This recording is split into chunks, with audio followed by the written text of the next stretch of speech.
Quand ils ont ouvert le puits, ils ont trouvé un ours en peluche et un crâne humain. Dans un village isolé de l'Ardèche, un ancien puits inutilisé depuis des décennies est rouvert à cause de la sécheresse.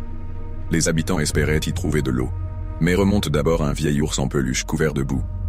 Quelques minutes plus tard, un ouvrier hurle en découvrant des ossements humains, dont un crâne d'enfant. La police fouille le puits et met au jour plusieurs squelettes d'enfants disparus entre 1950 et 1970. Les témoins se rappellent d'un homme étrange, surnommé l'épouvantail, qui rôdait autour des écoles et offrait des jouets aux enfants avant de disparaître mystérieusement. Parmi les restes, des jouets intacts sont retrouvés, soigneusement disposés, comme un sinistre message. Près du puits, les enquêteurs trouvent aussi des inscriptions gravées dans la pierre. Ils sont heureux ici. Depuis, le puits est scellé, mais les habitants jurent entendre des rires d'enfants ou des grincements dans la nuit.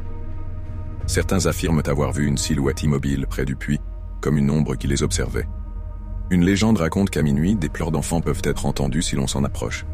L'identité du coupable reste inconnue, mais dans ce village, une question hante encore les esprits. Et si l'épouvantail n'avait jamais vraiment disparu ?